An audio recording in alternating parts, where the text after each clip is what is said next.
Class 8 जैसा हमने last हमारा चैप्टर फिनिश किया था Bipin Chaudhary lapse memory.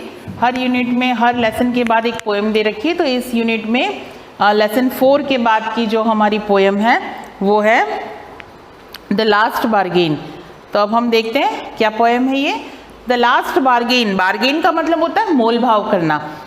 In sense आप जब किसी शॉप पे जाते हैं तो शॉपकीपर जो है वो कोई चीज़ 200 में दे रहा होता है, फिर आप उसे बार्गेनिंग करते हैं कि नहीं भैया हमको ये चीज़ 200 में नहीं, आप इसको 150 में दे दो। फिर वो कहता है कि नहीं नहीं 150 में नहीं आ सकती। फिर एक दोनों के बीच में एक समझौता होता है, तो वो होता है मोल भाव। वही यहाँ पर उसी से रिलेटेड कुछ यहाँ पर प्रेजेंट है। A bargain is an agreement in which both parties promise to do something for each other. Bargain एक ऐसी मोल भाव कह सकते हैं या ऐसी चीज़ बार्गेन की जिसमें दोनों पार्टीज एक दूसरे से प्रॉमिस करती है और बीच में एक उनका समझौता होता है कि ठीक है ये चीज़ आपको इतने में दी जाएगी, और वो भी वहाँ पर एग्री होता है। Someone is looking for work, waiting to be hired. अब यहाँ पर एक इस आदमी की पोएम है जो वर्क के लिए वेट कर रहा है कि कोई उसको हायर करे। हायर करना यानी कि उसको काम पर रख ले।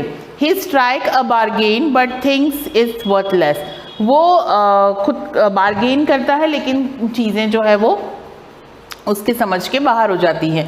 He tries twice again but does not like either. वो जैसा मोल भाव चाहता है वैसा उसको नहीं मिलता है। Finally, in the last bargain when he hired for nothing whatever, he is happy as never before. What is the bargain and why is it the best? अब यहाँ से हमारी पोएम स्टार्ट हो रही है। Come and hire me, I cried while in the morning I was walking on the stone paved road.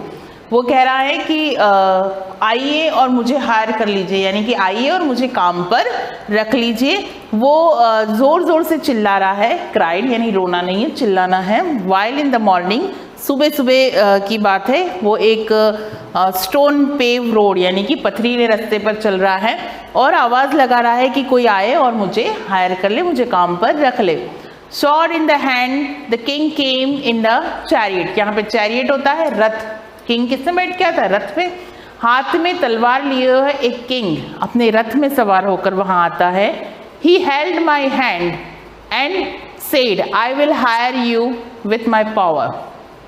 वो उसका हाथ पकड़ता और कहता है कि मैं तुम्हें अपनी पावर से हायर करता हूँ, यानी कि मेरे अंदर जो पावर है, मेरी जो ताकत है एज अ किंग की, तो उसके उस पावर के थ्रू मैं तुम्हें हायर करता हूँ।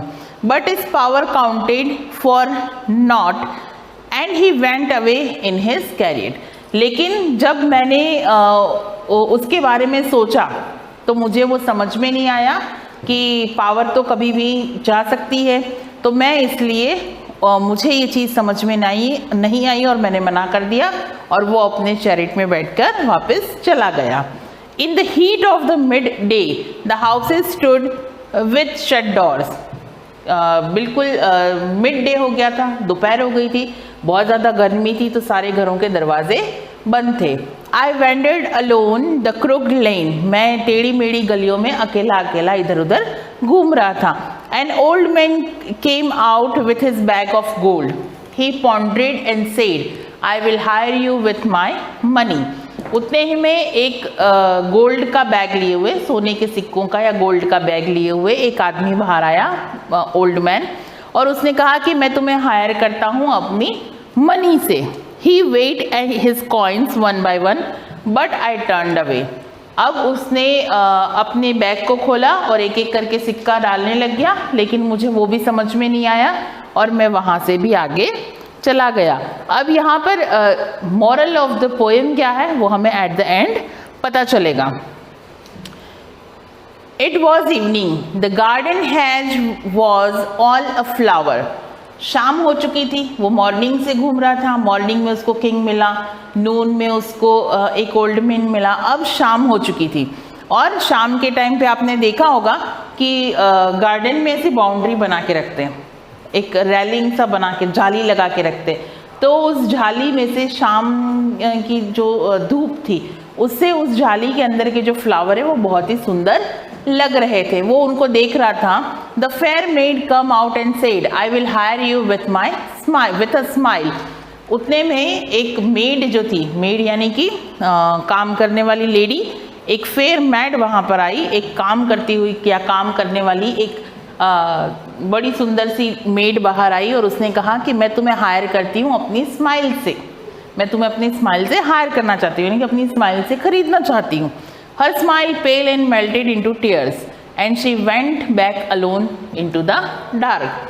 तो जब उसने कुछ बारे में सोचा, जो मैन था उसने उस बारे में भी सोचा, उसकी स्माइल के बारे में भी सोचा, तो सोचा कि ये थॉट कर रहा था कि ये जो स्माइल अभी दिख रही है ये आने वाले टाइम में मेल्ट हो जाएगी या चली जाएगी जब इस पे दुखों की छाया आ जाएगी। तो उसको वो भी समझ में नहीं आया और वहाँ से भी वो आगे चला गया। The sun glistened on the sand, बिल्कुल शाम हो चुकी थी और रेत के ऊपर सन की जो लाइट्स पड़ रही थी वो बहुत ही चमकीली सी लग रही थी। And the sea waves broke waywardly, और जो वेव्स आ रही थी सी की वो भी बहुत अच्छी सी सुंदर सी दिखाई दे रही थी। A child set playing with shells, वहीं पर उन्होंने एक बच्चे को बैठा हुआ देखा जो शेल्स से खेल रहा था। शंख व सीप वगैरह जो होती है ना समुद्र के किनारे, जो वहाँ की रेत में मिलती है, उसको इकट्ठा करके खेल रहा था। He raised his hand and seemed to know me and said, I hear you with nothing. उसने खेलते खेलते अपना सिर ऊपर किया और मुझे देखा जैसे कि वो मुझे पहले से ही जानता है या मुझे कहीं देख चुका है, और उसने एक शब्द में कहा कि मैं आपको खरीदना चाहता हूँ लेकिन किसी भी चीज़ से नहीं। From henceforward that bargain struck in child's play made me a free man. और ये बात उस व्यक्ति को, उस पर्सन को इतनी अच्छी लगी कि वो उसको ये बार्गेन समझ में आ गया और तब से वो उसके साथ खेलने लग गया और अपने आप को फ्री समझने लग गया। अब आपको ये पोएम जो है बहुत ही सेंसलेस लग रही होगी मे बी। ये पोएम जो है रविंद्रनाथ टैगोर ने लिखी है। इनकी हर पोएम में एक बहुत ही स्ट्रॉन्ग मैसेज होता है। इस पोएम में क्या स्ट्रॉन्ग मैसेज था? ये मैसेज था कि आप जो है किसी भी चीज़ को चाहे आप किसी कह सकते ताकत से या पावर से या किसी चीज़ को खरीदना चाहें या पैसों से किसी चीज़ को खरीदना चाहें या स्माइल से या वर्ड से किसी चीज़ को खरीदना चाहिए। जितनी भी चीज़ें हैं ना कभी मिट जाती हैं। पावर आज है कल नहीं रहेगी, पैसा आज है कल नहीं रहेगा, स्माइल आज है मतलब सुंदरता आज है तो कल हर इंसान बूढ़ा हो जाएगा तो सुंदरता कहीं चली जाएगी। लेकिन एक चीज़ इस दुनिया में एज इट इज़ रहती है, वो है बच्चे की इनोसेंस, बच्चे की मासूमियत, जिसको आप कोई भी पैसा देकर नहीं खरीद सकते। आपने अपने आसपास घरों में, स्कूल में, हर जगह छोटे छोटे बच्चे देखे होंगे, है ना, जिनकी इनोसेंस इतनी ज़्यादा होती है। जैसे हमारे स्कूल में भी आपने देखा होगा नर्सरी क्लास के बच्चे। अब वो जब आप जब कभी प्रेयर असेंबली में आ रहे हैं या जब कभी वो आप उनको लंच टाइम में मिल रहे हैं या आपके घर में भी कोई छोटा बच्चा है, आप कुछ भी कर लें, वो अपनी इनोसेंस में, अपनी धुन में जो उसको करना होगा वही करेगा। आप उसको कोई पैसा देके नहीं खरीद सकते। उसको जब सोना है तो आप कितना भी लाउड म्यूज़िक चला लो, उसको सोना है तो वो सो जाएगा। उसको खेलना है तो वो हर छोटी से छोटी चीज़ यानी कि एक कागज़ के टुकड़े में भी अपना एंजॉय ढूंढ लेगा। तो जो इनोसेंस एक बच्चे की होती है वैसे ही उस इनोसेंस का कोई मोल भाव नहीं होता, उसका कोई उसे किसी चीज़ से नहीं खरीदा जा सकता है। तो उस इनोसेंस ने उस व्यक्ति को खरीद लिया और उसकी मासूमियत को समझकर वो अपने आप को उस दिन से एक फ्री मैन मानने लग गया। यानी कि जो खुशी, जो मज़ा एक बच्चे के साथ टाइम स्पेंड करने में है वो कहीं पर भी नहीं है। आप देखिए, आप बच्चे बड़ों के साथ खेलिए, आपकी थोड़ी देर में तू मैं हो जाएगी, लड़ाई झगड़ा हो जाएगा। एक छोटे बच्चे के साथ खेलिए, उसकी छोटी छोटी चीज़ों में आपको मज़ा आएगा, आप उस चीज़ को, उसकी कंपनी को एंजॉय करेंगे। तो यहाँ पर रविंद्रनाथ टैगोर ने काफ़ी अच्छी मैसेजफुल पोएम दी थी। ये पोएम यहीं पे फिनिश होती है। नेक्स्ट वीडियो में हम नेक्स्ट चैप्टर के साथ कंटिन्यू करेंगे। Thank you.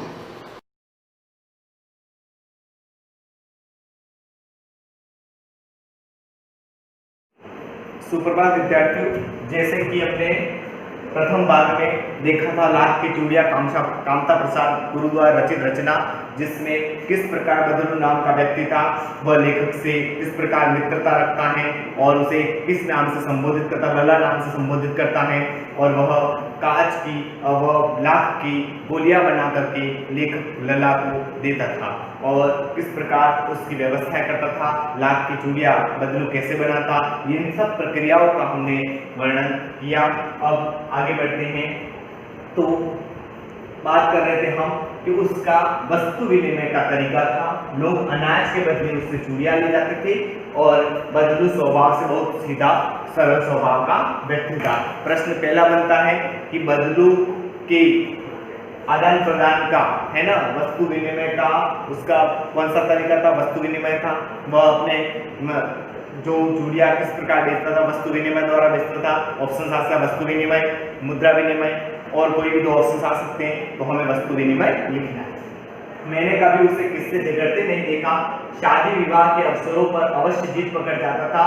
जीवन पर चाहे कोई उससे मुफ्त चूड़ियां ले जाए, परंतु विवाह के अवसर पर सारी कसर निकाल देता था। तो बदलू विवाह के अवसर पर किस प्रकार कसर निकालता था? ठीक है, ये जानने का प्रश्न।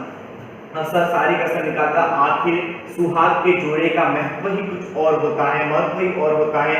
मुझे याद है मेरे मामा के यहाँ किसी लड़की के विवाह पर जरा सी किसी बात पर बिगड़ गया था और फिर उसको मनाने में लोहे लग गए, अर्थात बहुत परेशानी हो गई, है ना।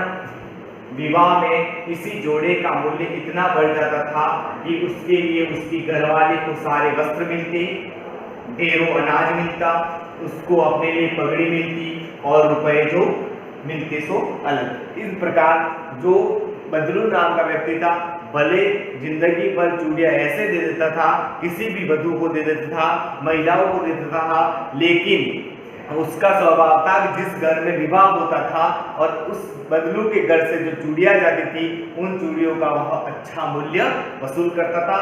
मूल्य के बदले में वह क्या लेता? घरवाली के लिए कपड़े की मांग करता, उसके लिए पगड़ी की मांग करता, और अनाज भी जहाँ कुछ अनाज से कार्य हो जाता वहाँ ढेरों अनाज चाहिए था। जहाँ 1 किलो 2 किलो से चूड़ियां आ जाती, वहाँ 10 किलो के आसपास की मांग करता था। ऐसा बदलू नाम का व्यक्ति था। पगड़ी मिलती और रुपए भी अलग से लेता था।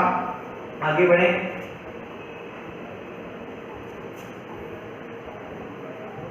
यदि संसार में बदलू को किसी बात से चिढ़ती तो वह थी कांच की चूड़ियों से।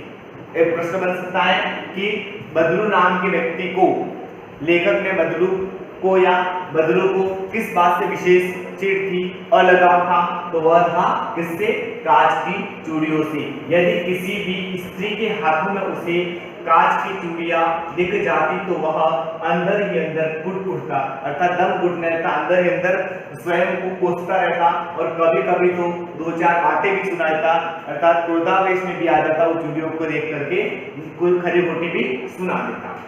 मुझसे तो वह घंटों बातें किया करता, किससे? लेखक से, है ना। कभी मेरी पढ़ाई के बारे में पूछता, कभी मेरे घर के बारे में पूछता, और कभी यूं ही शहर के जीवन के बारे में भी पूछ लेता। मैं उससे कहता कि शहर में सब कांच की चूड़ियां पहनते हैं, तो वह उत्तर देता, शहर की बात और है लला, या वहां तो सभी कुछ होता है, वहां तो औरतें अपने मर्द का हाथ पकड़कर सड़कों पर भी घूमती है और फिर उनकी कलाइयाँ नाजुक होती है ना, लाख की चूड़ियां पहने तो मोच न आ जाए। यहाँ लेखक पूछता है कि हमारे शहरीकरण के जीवन में तो लाख की चूड़ियां नहीं दिखती, इसकी जगह पर कांच की चूड़ियां दिखती हैं। तो लेखक को बदलू नाम का जो व्यक्ति कहता है कि शहरों और गांवों की रहन सहन से लेकर के सब कुछ विभिन्नताएं देखने की मिलती हैं, और विभिन्नताओं के साथ ही शहरों में जीवन अलग होता है, वहाँ सब कुछ होता है। वहाँ पर यहाँ पर गांवों में देखें तो पति पत्नी और पूरा परिवार संयुक्त परिवार के रूप में, शहरों में संयुक्त परिवार से एकल परिवार की ओर भी होना, और वहाँ तो सब कुछ, वहाँ औरतें अपने मर्द तथा अपने पति के साथ हाथ पकड़कर हाथ चलना इस प्रकार, लेकिन गाँव में इस प्रकार की परंपराएं नहीं थी। फिर भी उनकी कलाया, फिर भी लेखक इन सब बातों को बदलू ढक लेता है और बताता है कि फिर भी उनकी कलाया नाजुक होती है। बहुत बातों को दबा करके बोलता है उनकी कलाया नाजुक होती है, इसलिए लाख की बारी चूड़ियां उससे उन्हें सहन नहीं होती, इसलिए वो लाख की चूड़ियों की जगह कांच की चूड़ियां पहनती।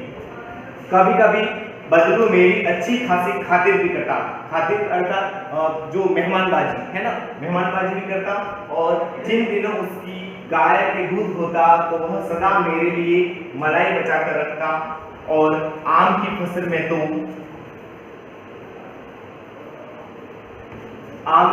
में तो वह मेरे लिए, मैं रोज उसके यहाँ से 2-4 आम खाता। एक तो उसके वहाँ गाय के दूध और आम उसे प्रतिदिन जहाँ उस सीजन होता उस समय में उसे मिल जाते थे, परंतु इन सब बातों के अतिरिक्त जिस कारण वह मुझे अच्छा लगता वह यह था कि लगभग रोज ही वह मेरे लिए 1-2 गोलियां बना देता। अब लेखक प्रश्न बन सकता है, लेखक रोज ही 2-4 आम को खिलाता, दूध भी पिलाता, मलाई भी खिलाता, सब कुछ तो था ही, लेकिन लेखक को बदलू किस लिए अच्छा लगता था? इसीलिए अच्छा लगता क्योंकि वह उसे सब कुछ खिलाने पिलाने के अतिरिक्त क्या करता, वह उसे 2-4 गोलियां भी दे देता था, जिसके कारण वह खुश रहता। मैं बहुधा हर गर्मी की छुट्टी में अपने मामा के यहाँ चला जाता और 1-8 महीने वहां रहकर स्कूल खुलने के समय तक वापस आ जाता, परंतु 2-3 बार ही मैं अपने मामा के यहाँ गया होऊंगा, तभी मेरे पिता की एक दूर की शहर में बदली हो गई और एक लंबी अवधि तक मैं अपने मामा की गाँव न जा सका। लेखक कहता है कि 2-4 बार तो मैं मामा के वहाँ गया, लेकिन इसके बाद नहीं जा सका क्योंकि मेरे पिताजी की का स्थानांतरण हो गया, किसी अन्य जगह होने के कारण मैं उनके साथ गया, जिसके कारण वहाँ मामा के वहाँ से दूर था और मैं वहाँ नहीं आ पाया। तब लगभग 8-10 वर्षों के बाद जब मैं वहाँ गया तो इतना बड़ा हो चुका था कि लाख की गोलियों में मेरी रुचि नहीं रही थी। अब लेखक कहता है कि मैं अब बड़ा हो गया था, जैसे बचपन में जो चीजें चाहिए वो हमारे किशोरावस्था में नहीं चाहिए। बचपन में हम मिट्टी में खेलते थे, अब थोड़ी खेलते हैं। बचपन में कांच की गोलियां खेलते थे, अब थोड़ी खेलते हैं। तो इसी प्रकार कहीं न कहीं बदलाव आता है, तो मेरी रुचि नहीं रही। अतः गांव में होते हुए भी कई दिनों तक मुझे बदलू का ध्यान न आया। इस बीच मैंने देखा कि गांव में लगभग सभी स्त्रियां कांच की चूड़ियां पहने हैं, मेरे हाथों में लाख की चूड़ियां देखी। तब एक दिन सहसा मुझे बदलू का ध्यान हो आया। लेखक को बदलू का ध्यान कब हो आया? लेखक को बदलू का ध्यान तब आया जब उसने शरीर में कुछ महिलाओं की कलाइयों में चूड़ियों को, लाख की चूड़ियों को देखा। बात यह है कि बरसात में मेरे मामा की छोटी लड़की आंगन में फिसलकर गिर पड़ी और उसके हाथ की कांच की चूड़ी टूटकर उसकी कलाई में घुस गई और उससे खून बहने लगा। मेरे मामा उस समय घर पर न थे, मुझे ही उसकी मरहम पट्टी करनी पड़ी। तभी सहसा मुझे बदलू का ध्यान हो आया। मैंने सोचा कि उससे भी आओ, अतः शाम को मैं घूमते घूमते उसके घर चला गया। बदलू वहीं चबूतरे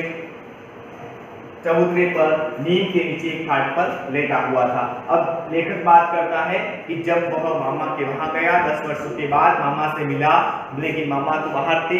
मामा की जो लड़की थी उसने जो कांच की चूड़ियां पहन रखी थी और जो चूड़ियां वह गिरने से उसकी चूड़ियां जो थी उसके हाथ में घुस गई, खून भी बह गया। मरहम पट्टी लेखक को करनी पड़ी गला को।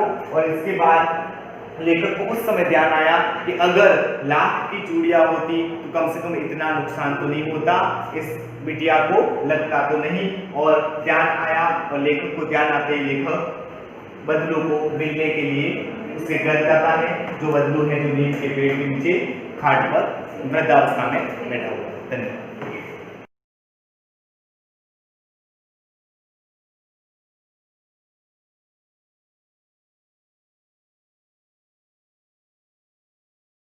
हाँ, गुड मॉर्निंग स्टूडेंट।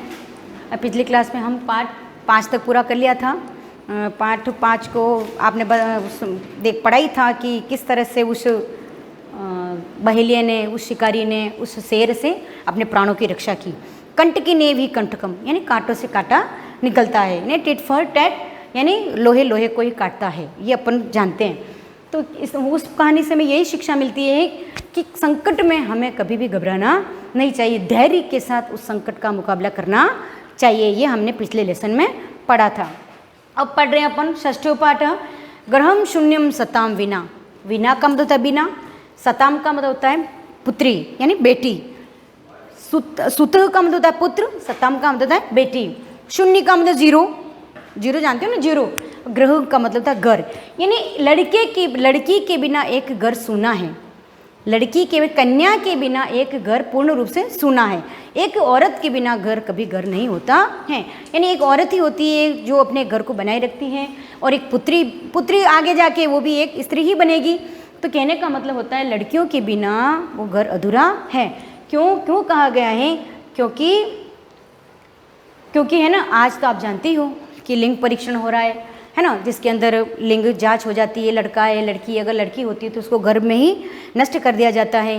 तो इस तरह से उसको नष्ट नहीं करना चाहिए, उसको उस दुनिया में आने का मौका देना चाहिए, और उसको मौका दोगे तो वो ज़रूर आपके घर का और परिवार का नाम रोशन करेगी। ऐसा भी आपने सुना होगा कि बेटी 2 घर को तारती है, एक आपके और एक बाप का, यानी अपने ससुराल का भी घर को तारती है, उन्हें पूरा करती है, और एक अपने पिता का भी घर तारती है। आखिर में काबिल होगी तो उसका पिता का नाम आएगा, किसकी बेटी थी, किसकी कन्या थी, और ससुराल का घर तारती है तो भी ससुराल से नाम आएगा, किनकी पत्नी थी, किनकी बहू थी। तो इस तरह से यह पाठ में यह संदेश देता है कि कभी भी लड़कियों को कम नहीं समझना चाहिए, और लड़की नहीं तो घर नहीं होता है ना। तो इसलिए लड़कियों को हमेशा आगे आने का मौका देना चाहिए, लड़की और लड़के में भेद नहीं करना चाहिए। जिसने लड़की और लड़के में भेद किया इसका मतलब उसका जीवन आगे मुश्किल से चलता है। लड़की और लड़के में कभी भी भेद नहीं करना चाहिए। ये इसलिए नया पाठ जोड़ा है आपने इस बार, तो आप ध्यान देंगे पाठ में कि ग्रहम शून्यम सुता बिना, यानी एक घर कन्या के बिना अधूरा होता है। देखो ये पाठ का पाठ परिचय देख लेते हैं कि यह पाठ कन्याओं की हत्या पर रोक और उनकी शिक्षा सुनिश्चित करने की प्रेरणा हेतु निर्मित है। मैंने पहले ही बता दिया कि यह पाठ क्या शिक्षा दे रहा है, कन्या की हत्या पर रोक, यानी कन्या का जो है ना, कन्या को गर्भ में मार दिया जाता है उस पर रोक लगानी चाहिए, और उनकी शिक्षा सुनिश्चित यानी उसको आगे बढ़ने का उसको मौका देना चाहिए। यानी पढ़ा था ना, बेटी बचाओ बेटी पढ़ाओ, ये अभियान मोदी जी ने चलाया था, तो उसी बात को इशारा करते हुए ये पाठ इस बार दिया है। और क्या कहा है कि समाज में लड़के और लड़कियों के बीच भेदभाव की भावना आज भी समाज में यत्र तत्र देखी जाती है। वास्तव में इतना मोदी जी ने इतना किया, बेटी बचाओ बेटी पढ़ाओ, लेकिन कई कई जगह ऐसा भी होता है कि लड़की और लड़के में आज भी भेद है। आज भी लड़की और लड़के में भेद समझते लोग। लड़के को तो कहते हैं वंश चलाएगा, है ना, उत्तराधिकारी बनेगा, बेटी तो पराई जाएगी। ऐसी सोच कुछ लोगों में आज भी है, तो ऐसी सोच हमें नहीं रखनी चाहिए। दोनों एक ही हैं, एक ही माँ बाप की बेटा बेटी, इसलिए उसके अंदर भेद नहीं रखना चाहिए। तो जिसे दूर किए जाने की आवश्यकता है। आज भी भेदभाव की भावना देखी जाती है, यत्र तत्र यानी जहाँ तहाँ, ये अवयव शब्द है, यत्र तत्र यानी जहाँ तहाँ देखी जाती है, जिसे दूर किए जाने की आवश्यकता, उसको मिटाने की आज भी बहुत बड़ी ज़रूरत है। संवादात्मक शैली में इस बात को सरल संस्कृत में प्रस्तुत किया गया है, यानी इस पाठ को बहुत सरल शैली में बताया गया है कि किस तरह से लड़की को मारने की कोशिश करते हैं। ये जो नाट्यांश है ये भी किस तरह से वो उसको मारने की कोशिश करते हैं। जो एक बेटी होती है वो ही अपनी भाभी को समझाती है कि ऐसा न करो, बेटी को मारना बहुत बड़ा पाप है। इस तरह से ये पाठ को हम पढ़ेंगे तो आगे और भी आपको समझ में आ जाएगा। देखो ये नाट्यांश के रूप में बताया गया है कि जो शालिनी होती है, जो इस घर की बेटी है ना, शालिनी जो होती है जो इसकी बेटी है, और उसकी भाभी का नाम होता है माला, है ना। क्या कह रही, शालिनी ग्रीष्मावकाशे पितृगृहम आगच्छति। जो शालिनी थी, जो ग्रीष्मावकाश यानी गर्मी की छुट्टियों में पितृगृहम अपने पिता के घर आती है। सर्वे प्रसन्न मनसा तस्या स्वागतम कुर्वन्ति, यानी घर के जो जितने मेंबर होते हैं अपनी बेटी का बहुत ही स्वागत करते हैं। कोई भी बहन अगर ससुराल से घर आती है तो भाई भतीजे भतीजी, जो भाभी भैया, ये सब कितना उसका स्वागत करते हैं। परम लेकिन तस्या भातृजाया, भातृजाया का मतलब होता है भाभी, भातृजाया का मतलब है भाभी। भाभी जो होती है वो उदासीना ईव दृश्यते, ईव का मतलब के समय, यानी बड़ी उदासीन थी, यानी कुछ उसके मुंह पे नाराजगी सी दिखाई दे रही थी। तो शालिनी अपनी भाभी से पूछती है, क्या पूछती है कि भातृजया, हे भाभी, ओ भाभी, चिंतित्वा इव प्रतीत, आप बड़े चिंतित ही दिखाई दे रहे हो, क्या बात है, क्या चिंता का कारण है, मुझे जरा बताओ। सर्व कुशलम खलु, खलु कम निश्चय कुछ कुशल मंगल तो है कि नहीं है, यानी कुछ आपके दिमाग में कुछ टेंशन है या तनाव है, कुशल है कि नहीं है। अगर कुशल नहीं है इसलिए आपके मुंह पर इतना थोड़ी इतनी सी चिंता की रेखा दिखाई दे रही है, तो क्या बात है वो मुझे बताइए। तो भाभी वापस क्या कहती है उस शालिनी को, क्या कहती है कि माला, हे माला, आम शालिनी, हाँ शालिनी बोलिए, कुशलिनी अहम, मैं तो कुशल ही हूँ। त्वदर्थम किम आनी शीतल पेय चाय वा, भाभी ने माला ने उस शालिनी अपनी ननंद को कहा कि कुशलिनी अहम, मैं तो ठीक हूँ। त्वदर्थम यानी तुम्हारे लिए, किम आनी, क्योंकि ननंद घर पे आई थी, भाभी उसकी आवभगत कर रही है ना कि क्या लाऊं आपके लिए, शीतल पेय चाय, वाह का मतलब या मैं आपके लिए चाय लाऊं या ठंडा लाऊं, ऐसा उस भाभी यानी माला ने शालिनी से कहा। क्योंकि शालिनी छुट्टियों में अपने घर आई थी, पिता के घर आई थी, तो माला ने उस ननंद ने भाभी को थोड़ी उदासीन देखा, तो उस ननंद ने भाभी को पूछा कि भाभी क्या बात है, मुझे बताओ, आप थोड़े टेंशन से क्यों नज़र आ रहे हो। तब भाभी ने कहा कोई तनाव की बात नहीं, टेंशन की कोई बात नहीं है, मैं तुम्हारे लिए क्या लाऊं, चाय पियोगे या ठंडा पियोगे, ऐसा उस भाभी ने शालिनी से कहा। तो शालिनी क्या कहती है, अधुना तो किमपि न वाच्छामि, अधुना मतलब अभी, अभी शब्द है अधुना, अभी तो किमपि न वाच्छामि, अभी तो मैं कुछ भी नहीं चाहती हूँ, यानी मेरी कोई इच्छा नहीं, अभी मैं न तो चाय पीना चाहती हूँ न मैं ठंडा पीना चाहती हूँ। रात्रो सर्वे सह भोजन में करिष्यामि, रात को सभी मिल करके हम साथ में भोजन करेंगे, ऐसा किसने कहा, शालिनी ने कहा कि रात को हम सब जने आराम से बैठ करके भोजन करेंगे, जब जो भी बात होगी तब उसके सामने सब आपस में जो बात करेंगे, जो तनाव होगा वो भी दूर हो जाएगा। अभी मैं चाय भी नहीं पीऊँ और ठंडा भी नहीं पीऊँ, खाना खाएंगे तब हम आराम से सब बैठ करके बातें करते हुए खाएंगे, ऐसा शालिनी ने कहा।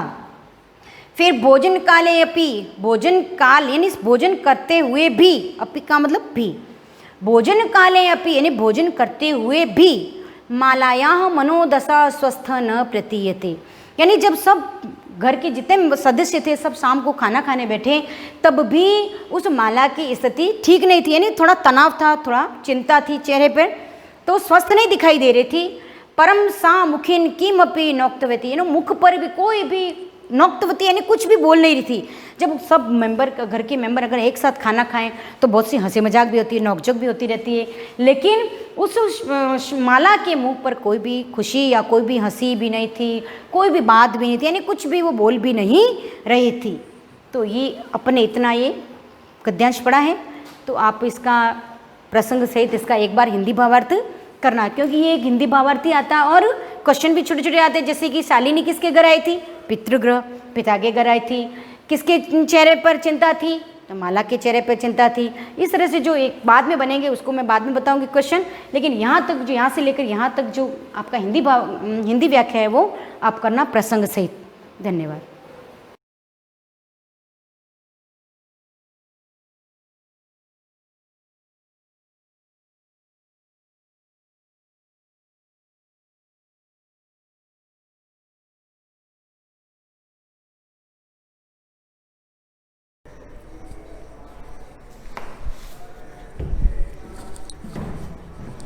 Hello student, good morning, welcome in class. Last video में मैंने आपको 2 फॉर्मूले बताए थे 3D शेप के, एक तो क्यूब बताया था और एक क्यूबॉइड शेप बताई थी, ठीक है। उसके फॉर्मूले बताए थे, उसमें मैंने आपको टोटल सरफेस एरिया और लेटरल सरफेस LSA और TSA दोनों के बारे में आपको एक्सप्लेन किया था।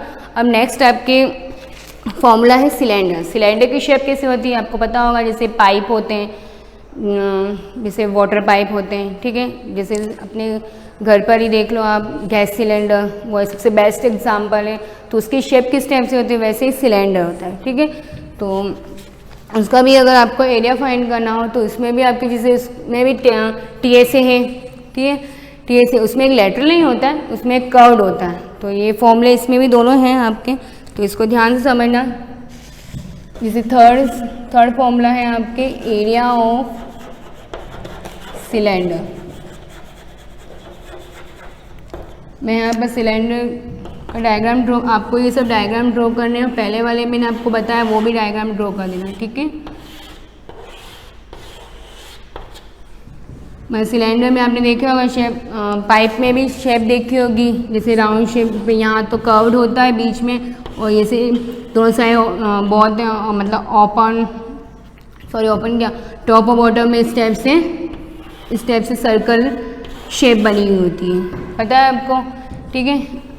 जैसे मैं आपको एक बेस्ट एग्जांपल बताती हूँ, जैसे ये सिलेंडर किस टाइप से फॉर्म होता है। जैसे आपने एक रेक्टेंगल पेपर ले लिया, ठीक है, आप ट्राई करना, जैसे एक रेक्टेंगल पेपर ले लिया, ठीक है, इस टाइप से एक रेक्टेंगल पेपर ले लिया आपने, ये तो हो गई लेंथ और ये ब्रीथ हो गई। अगर इसको आपको बीच में से फोल्ड करोगे, इस टाइप से फोल्ड करोगे तो ये शेप इस टाइप से बन जाएगी ना, इस टाइप की शेप बन जाएगी, मतलब ये ऐसे पूरा ऐड हो जाएगा, और ऐसे राउंड शेप में दोनों आ जाएंगे। आप ट्राई करना घर पर, तो ये आपके मतलब रेक्टेंगल से ये मतलब रेक्टेंगल को फोल्ड करके ये बनता है। तो जो बीच वाला पार्ट होगा, अब यहाँ से जो ये पार्ट है, ये वाला कौन सा है, मतलब ये कौन सा पार्ट हो जाएगा, कर्व्ड। कौन सा पार्ट हो जाएगा, कर्व्ड समझते हो ना।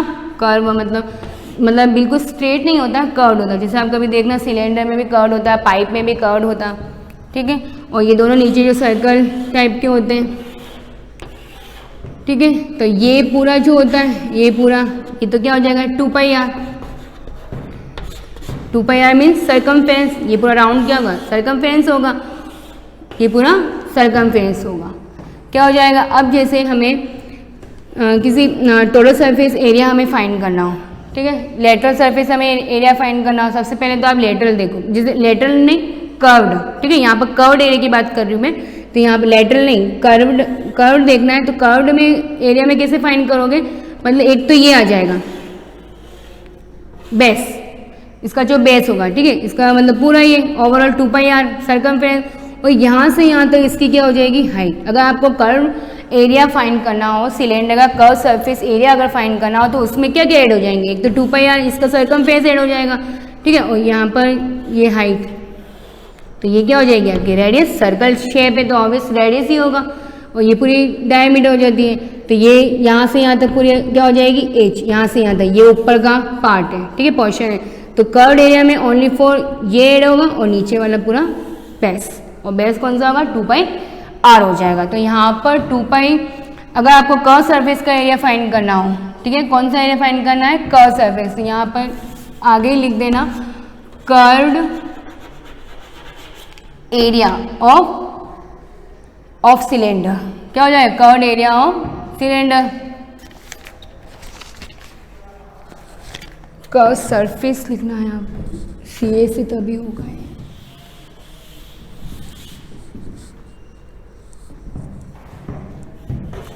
Curved surface area of cylinder, ठीक है।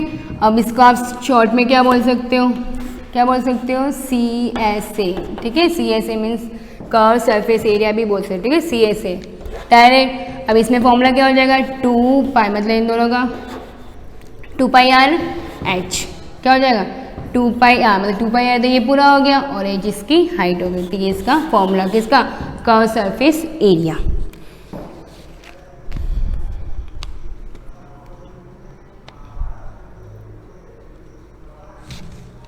ठीक है, ये 2πr है जो, और इसमें वही सेंटीमीटर स्क्वायर यूनिट यूज होगी आपके।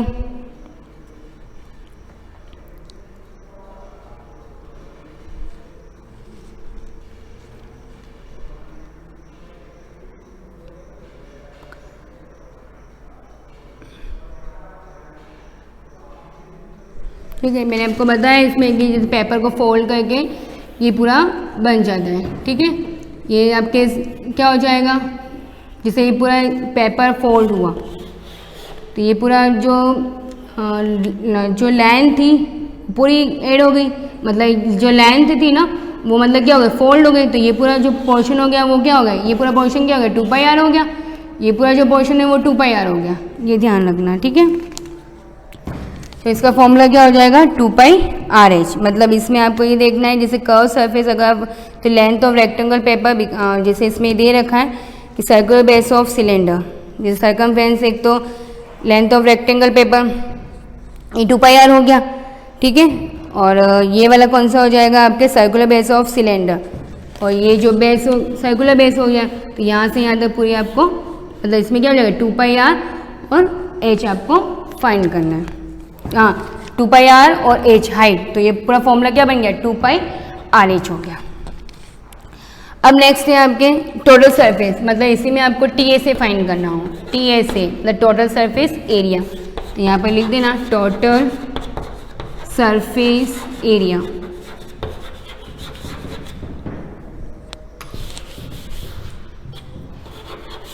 Area of cylinder. अब टोटल सरफेस एरिया, अब टोटल सरफेस एरिया में क्या होता है देखो,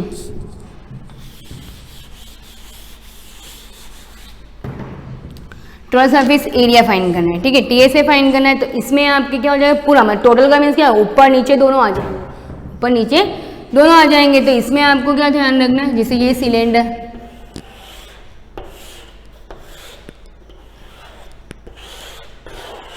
ठीक है, ये सिलेंडर।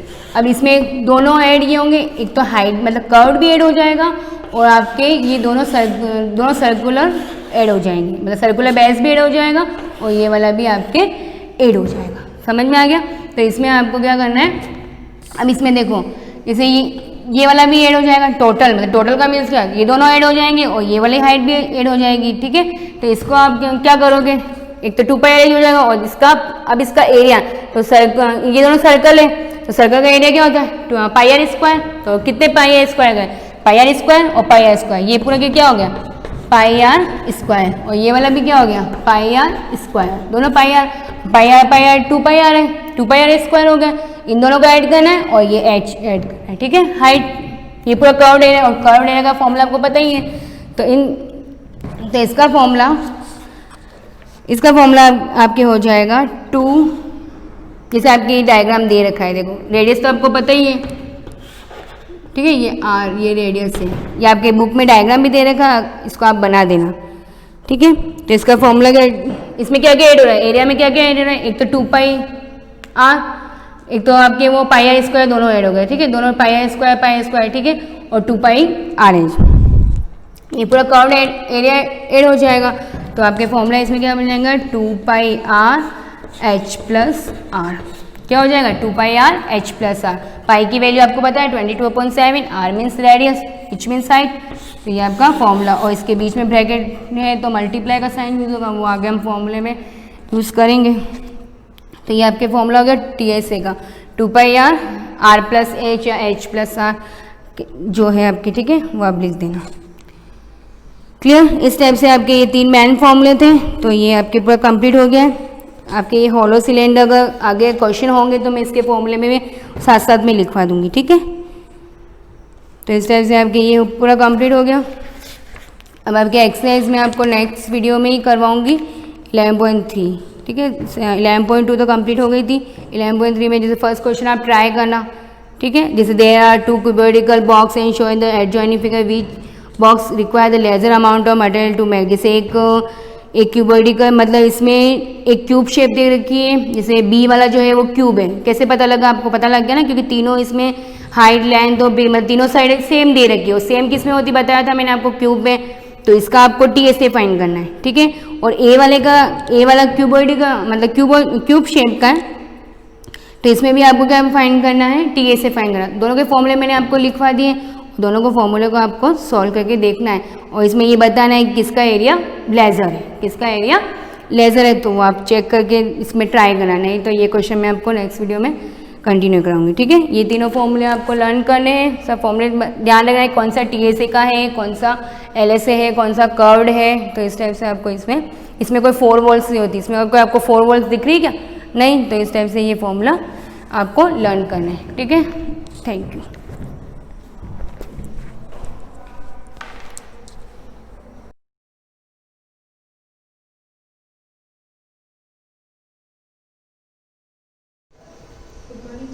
रिप्रोडक्शन इन एनिमल्स का पार्ट 10 करूँगी, ये पार्ट आपका लास्ट है एंड, उसके बाद आपको न्यू लेसन स्टार्ट करूँगी मैं। पार्ट 10 में हमने हाइड्रा का छोड़ा था, ये चीज़ देखेंगे हम आज, जैसे यहाँ पे था प्रीवियस पार्ट में ले चुके थे हम, इन दिस एनिमल वन हम किसका पढ़ रहे हैं, ये एसेक्सुअल रिप्रोडक्शन। एसेक्सुअल रिप्रोडक्शन पढ़ रखा है हमने, एनिमल का भी पढ़ लिया और ह्यूमन का भी पढ़ लिया। उसमें external internal fertilisation, male female reproductive system, zygote, embryo, सारी कुछ चीज़ें पढ़ ली थी हमने। Test tube baby, in vitro fertilisation, IVF, ये सारी टर्म्स आपको ध्यान में रहनी चाहिए, हम सब पढ़ चुके हैं, ठीक है।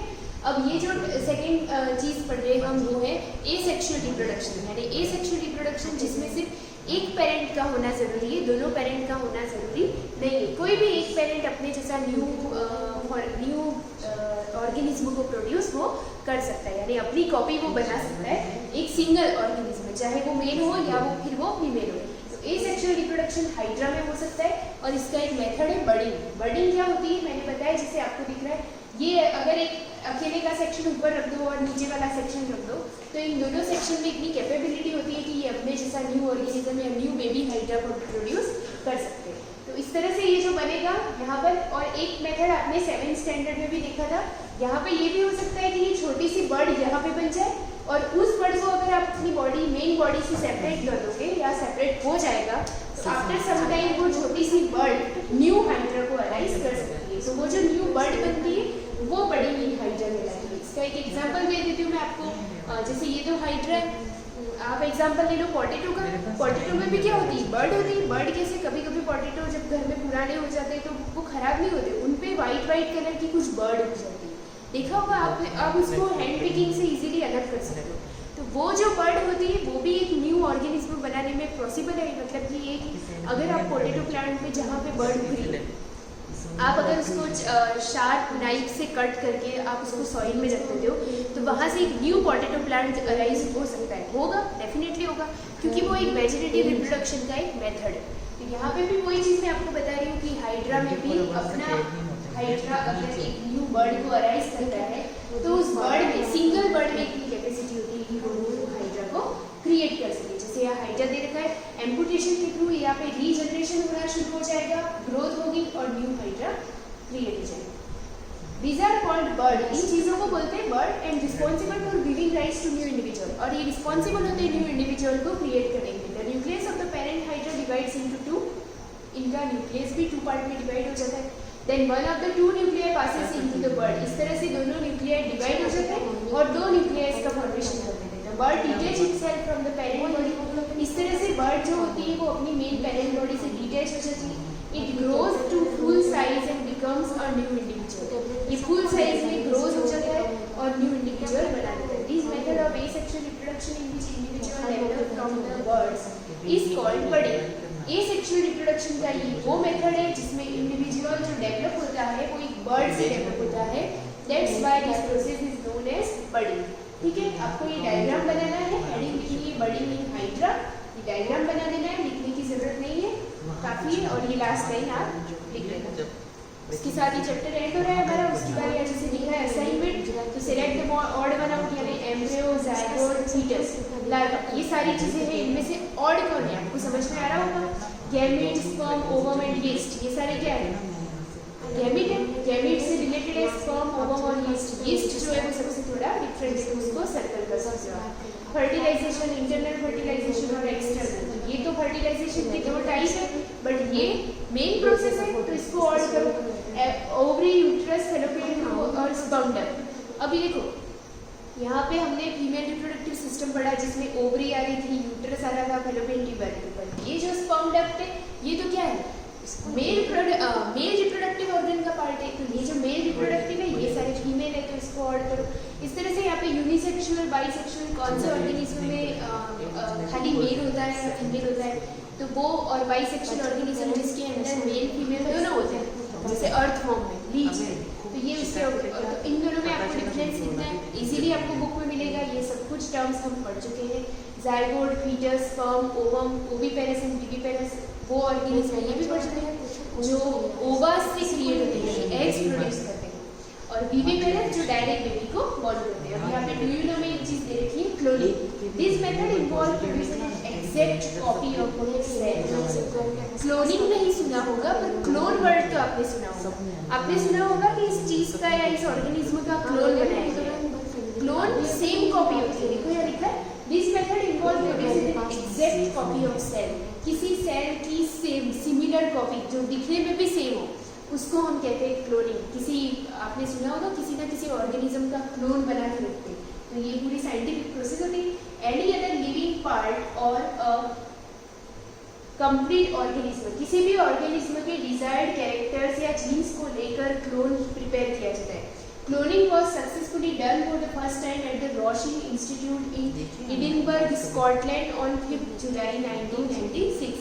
1996 में 5th जुलाई में एडिनबर्ग स्कॉटलैंड के इंस्टीट्यूट में क्लोन को सबसे पहले प्रिपेयर किया गया by and Wilmut and Wilmut and colleagues his colleagues. Wilmut जो मेन साइंटिस्ट थे और उनके साथ वो अकेले नहीं थे, उनके बहुत सारे कलीग्स थे जिन्होंने उनकी हेल्प की थी। They successfully cloned a sheep, sheep यानी भेड़। यहाँ पे भेड़ का है, भेड़ की शीप का क्लोन जो बनाया था सबसे पहले वो इन साइंटिस्ट ने बनाया था एडिनबर्ग स्कॉटलैंड में, और उस भेड़ का नाम उन्होंने रखा था डॉली। उन्होंने क्या किया था, this was done by collecting a cell from the mammary gland. उन्होंने मेमोरी ग्लैंड से कुछ सेल को कलेक्ट किया था। कौन सी, किसकी memory gland? Of a female thin Dorset sheep. Underline करना, फीमेल थीन डॉर्सेट शीप की मेमोरी ग्लैंड से उन्होंने कुछ न्यूक्लियस को कलेक्ट किया, कुछ सेल को कलेक्ट किया। उसके बाद the nucleus of the mammary gland from the Finn Dorset sheep was interested into the egg of the Scottish whose nucleus had been removed.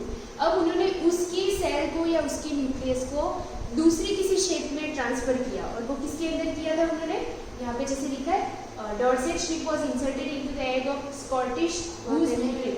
यहाँ पे दूसरी वाली जो ब्लैक फेस वाली एवे थी, ब्लैक फेस एवे जो थी, उसकी भेड़ उसके अंदर से न्यूक्लियस को रिमूव कर दिया।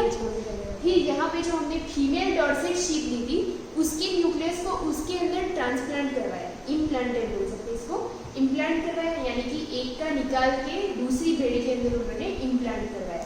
After the development of egg was complete, जब दूसरी जो स्कॉटिश ब्लैक फिश ईवी थी उसके अंदर जो एग डेवलप हुआ, कंप्लीट हुआ, उसके बाद क्या प्रोड्यूस हुई, डॉली। मतलब डॉली प्रोड्यूस हुई, मतलब एक नई भेड़ क्रिएट हुई, नई शीप क्रिएट हुई जिनका नाम उन्होंने डॉली रखा था।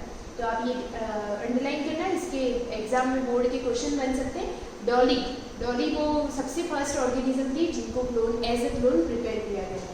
Dolly was found to be absolutely identical to the fin of egg was fin Dorset sheep from which the nucleus was taken. इसको भी सीखिए। अब उन्होंने बताया कि डॉली जो थी वो एब्सोल्युटली यानी सेम सिमिलर थी, किसकी थी, जिससे उन्होंने वो शीप से डॉर्सेट फिन से जो न्यूक्लियस लिया था उनसे वो एकदम सिमिलर थी।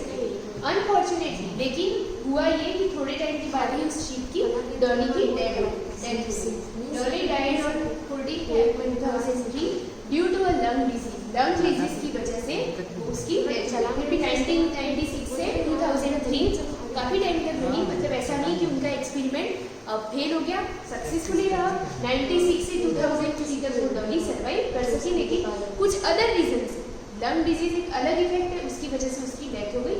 Cloned mammals often die before or soon after birth and many times found to be born with several abnormalities। हो सकता है कि कभी कभी क्लोन तैयार किए जाते हैं, उनमें कुछ एब्नॉर्मलिटीज आ जाती है।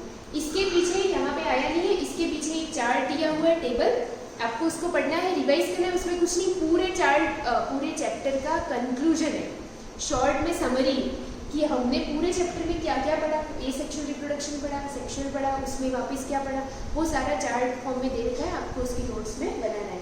और इस लेसन में जो जो क्वेश्चन आंसर आपको मिलते हैं अच्छे से ढूंढ के मैक्सिमम मिल जाएंगे, आपको सारे होमवर्क में जाएंगे।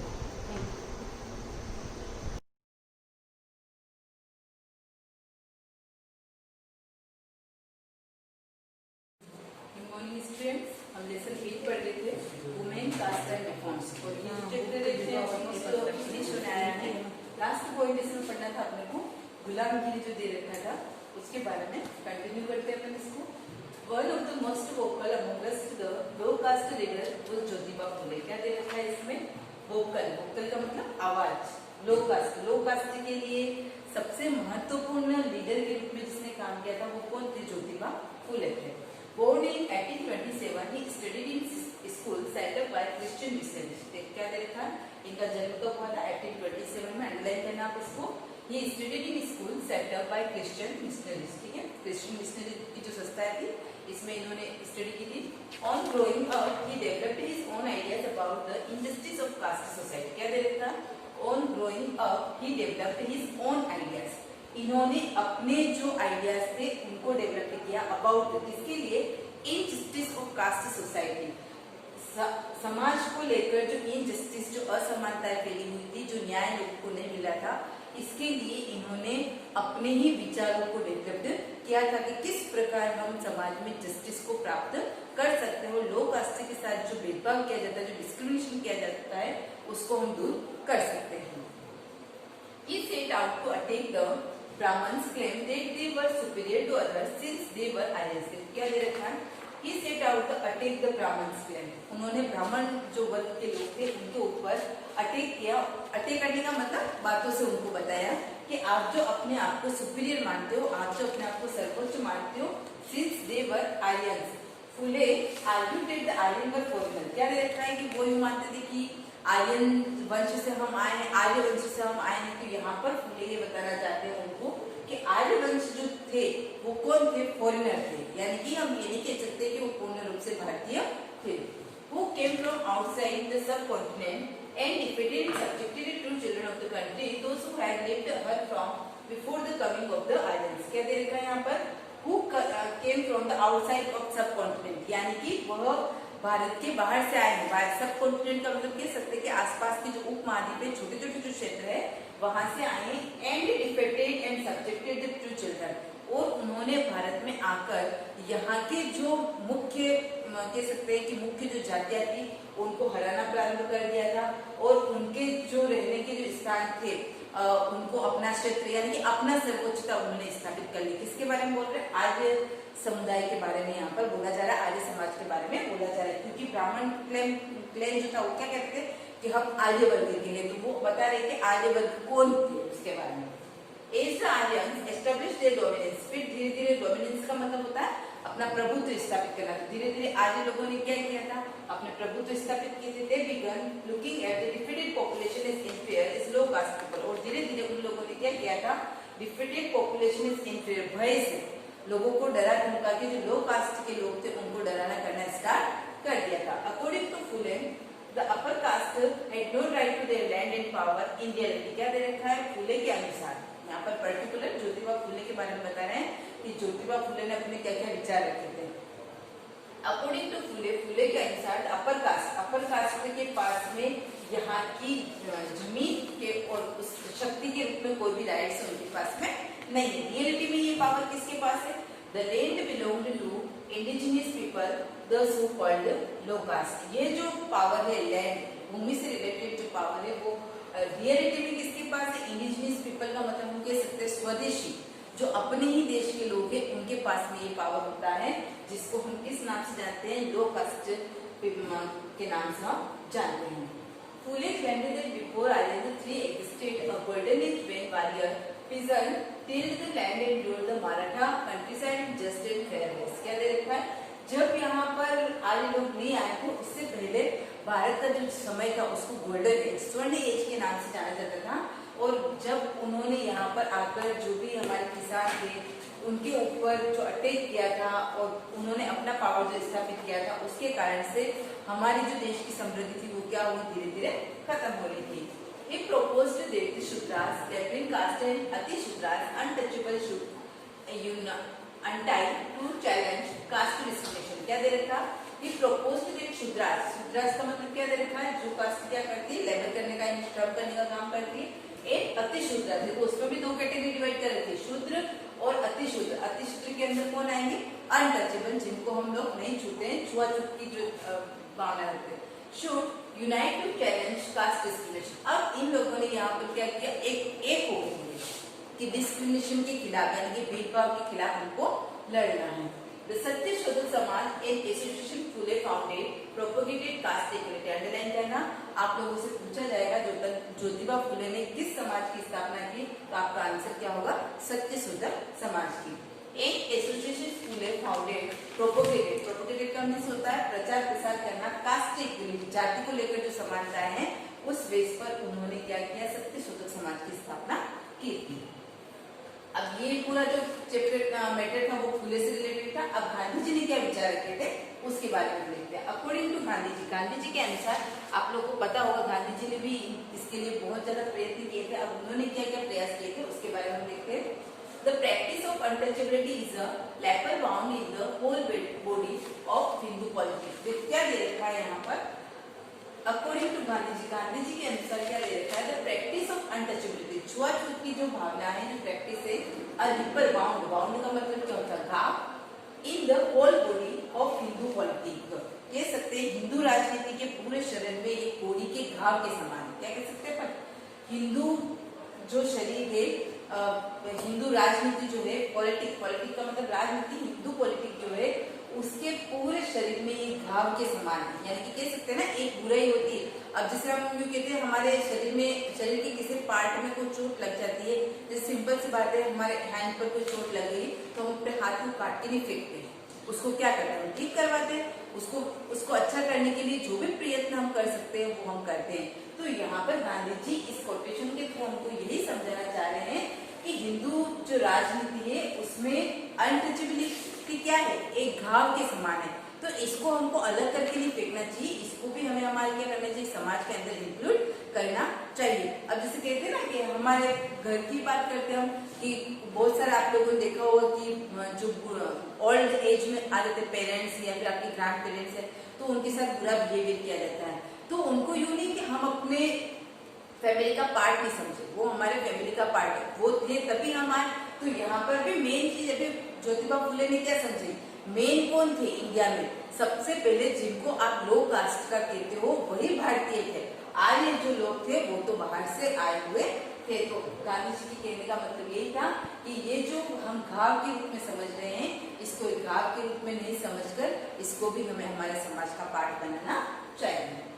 He even regarded it is the hatefulest expressions of caste। अब जो भी कह सकते हैं ना, घृणा की जो भावना है उसको हमको क्या करना चाहिए, दूर करना चाहिए। He made it his life's mission to wipe out untouchability and to uplift the depressed and downtrodden people। क्या देखा है यहाँ पर, He made his life mission, उन्होंने अपनी जिंदगी का उद्देश्य ही बना दिया था, मिशन ही बना दिया, to wipe out, wipe का मतलब क्या होता है, साफ करना, वाइप आउट अनटचेबिलिटी, समाज में जो अनटचेबिलिटी की जो फीलिंग्स है उसको हटाना, अपलिफ्ट द डिप्रेस्ड, जो वंचित वर्ग है, और डाउनट्रोडन का मतलब यहाँ पर लो कास्ट है, आप यहाँ पर मेंशन कर देना, इसको भी लो कास्ट कहा गया है। डाउनट्रोडन पीपल, जो डाउनट्रोडन लो कास्ट पीपल है, जो जिनको जो मूलभूत आवश्यकताएं या राइट्स जो मिलनी चाहिए वो नहीं मिल रही है, तो उनके लिए इन्होंने मिशन स्टार्ट किया था कि जो छुआछूत की जो भावना है उसको हमको क्या करना चाहिए, दूर करना चाहिए।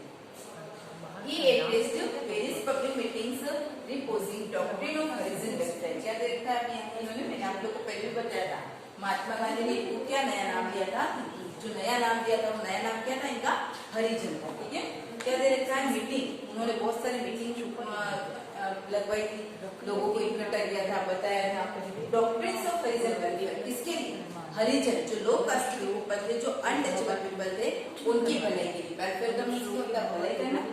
He led several processions of Harijans with other upper caste people and made in particular pujas, bhajan, kirtan and Puran। क्या देखा, He led several processions, procession का मतलब कोई भी आयोजन करना, कोई भी प्रोग्राम सेलिब्रेट करना, हरिजन विद अपर कास्ट पीपल, हरिजन का यानी कि जो अनटचेबल पीपल है उनका किसके साथ में, अपर कास्ट के जो लोग हैं उनके साथ में, चाहे वो ब्राह्मण हो, क्षत्रिय हो, वैश्य हो, कोई भी, ये मेड टू पार्टिसिपेट, और उनके साथ उनको पार्टिसिपेट करवाना। कौन कौन से काम, पूजा, भजन, कीर्तन, पुराण की, इनके आधार पर भेदभाव किया जाता था। तो उन जो हरिजन वर्ग के जो लोग थे जिनको अनटचेबल मानते थे, उनको इन सभी कामों में इंक्लूड किया। किसने किया, गांधी जी ने किया, उन्होंने ऐसे मिशन चलाया। In 1932, Gandhi began a new campaign to improve the lives of untouchable, whom he started referring to the Harijan or the children of God। ये चीज मैंने आपको पहले बताई थी कि उन्होंने इसके अलावा उनको इम्प्रूव करने के लिए, अनटचेबल जो कास्ट थे उसको इम्प्रूव करने के लिए और भी अभियान चलाए थे। whom he started referring to the Harijan, उसके बाद उन्होंने एक वर्ड कहा था जिनको अनटचेबल कहा जाता था, जिनको छुआछूत ऐसे बोला जाता था, उनके लिए उन्होंने एक नया वर्ड यूज किया। क्या वर्ड यूज किया, हरिजन। हरिजन का मीन्स क्या होता है? The children of God. इसका मीनिंग करके, इसका संधि करके देखो, आप हिंदी में संधि करते हो, हरिजन, हरि प्लस जन। हरि का मतलब क्या होता है? भगवान। हरि किसको बोलते हैं? भगवान को। और जन, जन का मतलब होता है लोग, यानी कि भगवान। क्या दे रखा है यहाँ पर particular? The children of God, भगवान के बच्चे। ठीक है। On 8 May 1933 Gandhi began 21-day fast of self purification and launched a 1-year campaign to help the Harijan movement। उसके बाद अंडरलाइन करना, हो सकता है आपके पीछे क्वेश्चन भी आए। On 8 May 1933 Gandhi began 20-day fast। 20-day fast का मतलब होता है 21 दिनों के लिए उन्होंने आमरण अनशन स्टार्ट कर दिया था, यानी कि न तो कुछ खाना न ही कुछ पीना। ऑफ सेल्फ प्यूरिफिकेशन, यानी कि स्वयं आत्मा की शुद्धता के लिए उन्होंने काम किया था। And launched a 1-year campaign, और 1 साल की उन्होंने कैंपेन स्टार्ट कर दी थी, जिसमें उन्होंने क्या कार्य किया था? हरिजन लोगों थे उनको जो मूवमेंट, उनकी हेल्प करने के लिए उन्होंने आंदोलन चलाया था। तो ये सारे काम हमने इस लेसन में क्या पढ़ा था?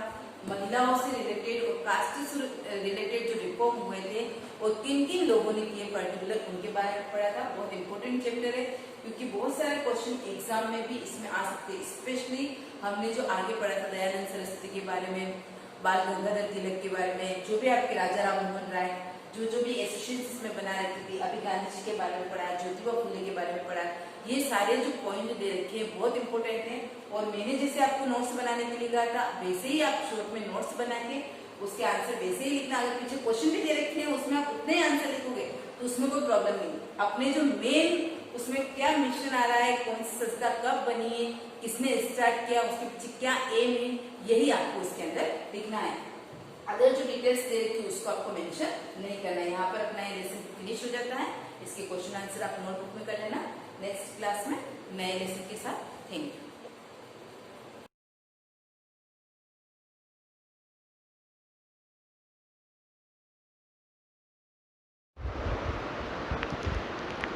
Good morning students. देख रहे थे किशोर अवस्था में किन किन बातों का ख्याल रखना चाहिए। किशोर अवस्था में जब शरीर वृद्धि करता है तो उपरोक्त बातों का ध्यान रखना चाहिए। किशोर अवस्था की पोषण आवश्यकता, यानी कि हमें संतुलित आहार ही लेना चाहिए। और संतुलित आहार क्या है, हमने कल देखा था। मांस, हरी सब्जियां, दूध, अंडे, फल, खाद्यान्न, ये सभी संतुलित आहार है। इनका उपयोग हमें करना चाहिए। व्यक्तिगत स्वच्छता, डेली नहाना, शरीर की सफाई रखना, यह ध्यान रखना चाहिए। आज देखिए शारीरिक व्यायाम, जैसे ताज़ी हवा में टहलना, खेलना, शरीर को चुस्त और स्वस्थ रखना। सभी युवा किशोर लड़के एवं लड़कियों को टहलना, व्यायाम करना और बाहर खेलना चाहिए। यानी कि शारीरिक व्यायाम बहुत ही जरूरी, और हर उम्र के लोगों को यह करना चाहिए। अब देखिए इसमें कुछ भ्रांतियां दे रखी है, भ्रांतियां और असत्य धारणाएं। लोग कहते हैं, लोगों का कहना है, लेकिन ऐसी चीज़ें नहीं होती है। जैसे क्या, कौन कौन सी असत्य धारणा है? देखिए, ऋतुस्राव के समय यदि कोई लड़की किसी लड़के को देखती तो वह गर्भवती हो जाती। ऋतुस्राव आप जानते हो, टाइम पीरियड के अंदर अगर कोई लड़की अगर लड़के को देख लेती है तो वह गर्भवती हो जाती है। तो यह धारणा गलत है। संतान के लिंग के लिए उसकी माँ उत्तरदायी है। जैसे कहते हैं लड़की हो रही है, लड़की हो रही है, तो माँ के अंदर कोई दोष पाया जाता है, तो इसी अवधारणा गलत है। क्योंकि हमने देखा था कि लड़का और लड़की किस पे डिपेंड करता है? उनके गुणसूत्र पर। उनका गुणसूत्र हम जानते हैं, अगर वाई शुक्राणु एक्स अंडाणु से क्रिया करेगा तो एक्स वाई लड़का होगा, एक्स शुक्राणु एक्स अंडाणु से क्रिया करेगा तो एक्स एक्स यानी कि लड़की होगी। ये गुणसूत्र के आधार पर है, उनकी माँ के ऊपर नहीं है। ऋतुस्राव की अवस्था में लड़की का रसोई का काम करना निषिद्ध है। देखो, रसोई के अंदर घुसना, रसोई का कार्य करना, ऐसी अवधारणा गलत है। ठीक है ना। तो ये कुछ बातें हैं, इनको आप ध्यान में रखिए। अब देखिए, नशीली दवाओं, ड्रग्स का निषेध करें। आजकल बहुत बातें सुनते हैं, ड्रग्स, तो हमें इन प्रकार की आदतें नहीं रखनी है। किशोरावस्था व्यक्ति के शारीरिक और मानसिक रूप से अधिक सक्रियता का समय, जो वृद्धि काल का एक सामान्य भाग है, तब भ्रमित एवं असुरक्षित महसूस नहीं करें, अपने आप को ऐसा महसूस नहीं करें। यदि कोई व्यक्ति आपको यह बताता है कि ड्रग्स के सेवन से आप अच्छा और तनाव मुक्त महसूस करोगे, तो आप उसके लिए इसको न ही कहना चाहिए, जब तक कि वह दवा डॉक्टर द्वारा दी गई हो। देखो, आपको उत्तेजित करते हैं, बाहरी लोग या बाहरी आपके कोई दोस्त जो इस प्रकार की क्रिया करते हैं। मैं कहता हूँ आपके सर्कल में अगर आपके निकोटिन यानी कि ये तंबाकू, गुटखा, सिगरेट, बीड़ी आदि भी ड्रग्स के अलावा भी अगर इस प्रकार की कोई क्रिया करता है तो हमेशा उनसे दूरी रखिए। तो यहाँ पर तो आपको बिल्कुल ध्यान रखना है, मानसिक तनाव अगर हो रहा हो तो आप ड्रग्स का उपयोग कभी भी नहीं करते। ड्रग्स नशीले पदार्थ है जिसकी लत पड़ जाती है, यदि आप इन्हें एक बार लेते तो आपको इन्हें बार बार लेने की इच्छा होती है, परंतु कालांतर में यह हानिकारक है। यह स्वास्थ्य और खुशी के लिए दोनों को ही बर्बाद कर देता। ड्रग्स बहुत ही नशीली चीज़ है, अगर एक बार लत हो गई तो आप इसको कभी भी खत्म नहीं कर पाओगे। आपने एड्स के विषय में तो अवश्य सुना होगा, जो HIV नामक खतरनाक विषाणु द्वारा होता है। एड्स देखो किसके कारण होता है, HIV नामक विषाणु द्वारा, ठीक है ना, एड्स। यह वायरस एक पीड़ित व्यक्ति से स्वस्थ व्यक्ति के ड्रग के लिए इस्तेमाल की जाने वाली सीरीज द्वारा भी किया जा सकता है। वायरस का संक्रमण दूसरे माध्यम से भी पीड़ित रोगी मां से दूध के द्वारा उसके शिशु में भी हो सकता है। HIV से व्यक्ति के साथ लैंगिक संपर्क स्थापित के द्वारा भी इस रोग का संक्रमण हो जाता है। देखो HIV विषाणु जो है एक व्यक्ति से दूसरे व्यक्ति में किस प्रकार फैलता है यह बताया गया है कि यह देखो कैसे होता है। एक तो मान लो कोई ड्रग्स ले रहा तो उस सीरीज के द्वारा भी हो सकता है। माँ का संक्रमण है ना, अगर माँ के अंदर है तो उसके दूध के माध्यम से बच्चे के अंदर भी यह रोग हो सकता है, और व्यक्ति के लैंगिक संपर्क स्थापित करने पर भी यह रोग हो सकता है। इसलिए हमें विशेष ध्यान रखना चाहिए। किशोर द्वारा गर्भधारण, आप संभवतः जानते हो कि हमारे देश में विवाह की विधि संगति यानी कि कानून आयु लड़कियों के लिए 18 और लड़कों के लिए 21 वर्ष यानी कि शादी की आयु बता रखी है। लड़के 21 वर्ष की आयु में शादी करेंगे, लड़कियां 18 वर्ष की उम्र में शादी करेंगे। इसका कारण है टीन आयुष किशोर लड़कियां मां शारीरिक और मानसिक रूप से मातृत्व के लिए तैयार नहीं होती, यानी कि अगर आप जल्दी शादी करोगे तो वो उस चीज़ के लिए तैयार नहीं है। बाल विवाह, कम उम्र में विवाह, बाल विवाह किसे कहेंगे, जो कम उम्र में विवाह हुआ है, तथा मातृत्व से माँ और संतान दोनों में ही स्वास्थ्य संबंधी समस्याएं उत्पन्न हो सकती है। इससे युवा स्त्रियों के लिए व्यवसाय के अवसरों में भी कमी आती है, क्योंकि वे मातृत्व की जिम्मेदारी उठाने के लिए सक्षम नहीं होती, यानी कि माँ बनने के लिए सक्षम नहीं होती, वह मानसिक पीड़ा से ग्रस्त रहती है। देखिए कुछ मेन पॉइंट्स पर हम देखते हैं। यौनारंभ होने पर व्यक्ति जनन के सक्षम हो जाता है। 11 वर्ष की आयु से 19 वर्ष की अवधि को किशोरावस्था कहते हैं। किशोरावस्था किसे कहते हैं, 11 वर्ष की आयु से 18 या 19 वर्ष तक की आयु जो होती है किशोरावस्था कहलाती। यौनारंभ का प्रारंभ होने पर जनन अंगों में वृद्धि होती है, शरीर के विभिन्न स्थानों पर बाल आने लगती है। देखो जनन अंग की वृद्धि, शरीर पर विभिन्न स्थानों पर बाल आना, लड़कियों में स्तन को विकसित हो जाते हैं, लड़कों के चेहरे पर दाढ़ी मूछें आने लगती हैं। किशोरावस्था में स्वर यंत्र की वृद्धि के कारण लड़कों की आवाज़ फटने लगती है। हम जानते हैं लड़के की आवाज़ फटने लगती है, तो इसी के कारण होता है। किशोरावस्था में लंबाई में वृद्धि होती है, हम बड़े होते रहते हैं। यौनारंभ एवं जनन अंगों का परिपक्व होना हार्मोन द्वारा नियंत्रित होता है। जो यौनारंभ के अंदर जनन अंग का परिपक्व होना किस पर निर्भर करता है, हार्मोन द्वारा। हाँ, हार्मोन अंतःस्रावी ग्रंथियों द्वारा स्रावित पदार्थ है जो रुधिर में सीधे ही पहुंच जाते हैं। पीयूष ग्रंथि हार्मोन स्रावित करते हैं, जैसे कि वृद्धि हार्मोन। अन्य ग्रंथियां देखो वृषण, अंडाशय, थायराइड तथा एड्रीनेल का हार्मोन स्रावित करने के लिए उद्दीपित करते हैं। अग्न्याशय इंसुलिन का, थायरॉक्सिन का और एड्रीनेलिन हार्मोन का उत्पादन करते हैं। ये अलग अलग हार्मोन उत्पन्न करते हैं। टेस्टोस्टेरोन नर हार्मोन है। टेस्टोस्टेरोन क्या कौन सा हार्मोन है, नर हार्मोन, ध्यान रखना। और एस्ट्रोजन मादा हार्मोन है।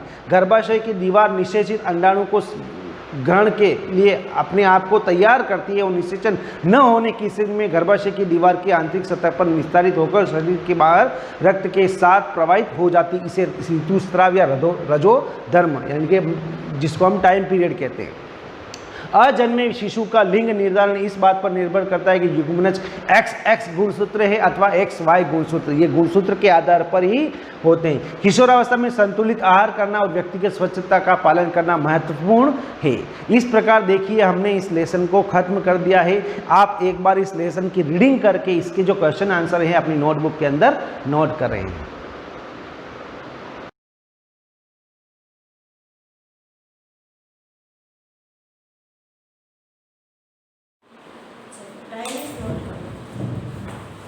Good morning class. जैसा कि अपन ने सर्व समीकरण के बारे में लास्ट टाइम पढ़ लिया था, मैंने आपको एक दो एग्जाम्पल भी बताए थे और सभी सर्व समीकरण के बारे में भी एग्जाम्पल बताए थे और एक किताब का एग्जाम्पल भी बताया था। इसी कड़ी में अपन आज शुरू करते हैं 9.5 प्रश्नावली शुरू करते हैं, जिसके अंदर लिखना सवाल क्या क्या कह रहे हैं। एक्सरसाइज 9.5, ठीक है। सवाल का पहला लिखिए, क्या कह रहा है, निम्नलिखित गुणनफलों में से प्रत्येक को प्राप्त करने के लिए उचित सर्व समीकरण का उपयोग कीजिए। आपको उचित सर्व समीकरण का उपयोग करना है। सवाल का दूसरा देखिए, पहले का 2y + 5 2y + 5।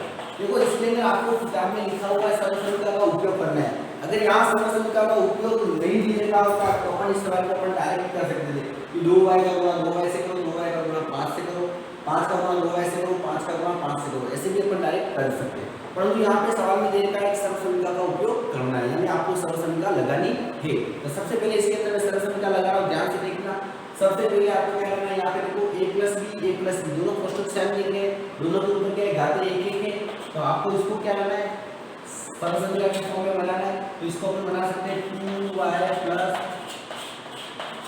5 का होल स्क्वायर, दोनों चल आधार बराबर है, बीच में इनटू है, घातें क्या हो जाएगी, दोनों की जुड़ जाएगी, तो 2y + 5 का होल स्क्वायर। तो ये आपके इस फॉर्म में हो गया, a + b का होल स्क्वायर हो गया, ठीक है। तो अब इसका सूत्र क्या होता है, a² + 2ab + b², ये सूत्र होता है इसका, ठीक है। आगे देखना इससे ये सूत्र होता है, इस सूत्र के आधार पर इसको अपन हल करेंगे, ध्यान से देखना। सबसे पहले यहाँ पे a का मान कितना है 2 है, b का मान कितना है 5, दोनों का मान लिखो यहाँ पे a = 2 है, b = 5, दोनों का मान इस सूत्र में रखो, ध्यान से देखना। मैं रख रहा हूँ a² + 2 a × a × b, a × b + b का होल स्क्वायर, क्लियर। a का मान 2 है, यहाँ पे 2 रखो, ठीक है। ध्यान से देखना, a² 2 रख दिया, प्लस का प्लस 2 का 2 × a का मान कितना है 2 है, 2 है × b का मान कितना है 5 प्लस b का स्क्वायर 5 का स्क्वायर। आगे देखो ध्यान से, ये जो स्क्वायर लगाएगा दोनों के ऊपर लगेगा, यहाँ पे 2 के ऊपर लगेगा और y के ऊपर भी लगेगा, उसी प्रकार प्लस इन तीनों का गुणा करो, 5 2 का गुणा 2 से किया 4, 4 का गुणा 5 से गया तो 20, ठीक है। पहले अपन क्या करेंगे, अचर का गुणा कर लेंगे, 2 × 2 4, 4 का गुणा 5 से किया 20 और y अकेला है तो 20y प्लस 5 का स्क्वायर क्या होगा 25, ये क्लियर। आगे देखो 2 का स्क्वायर क्या होता है 4, y² का y² प्लस 20y का 20y प्लस 25, ये आपका आंसर, क्लियर। ना तो कुछ जुड़ रहा है और ना कुछ घट रहा है, क्लियर।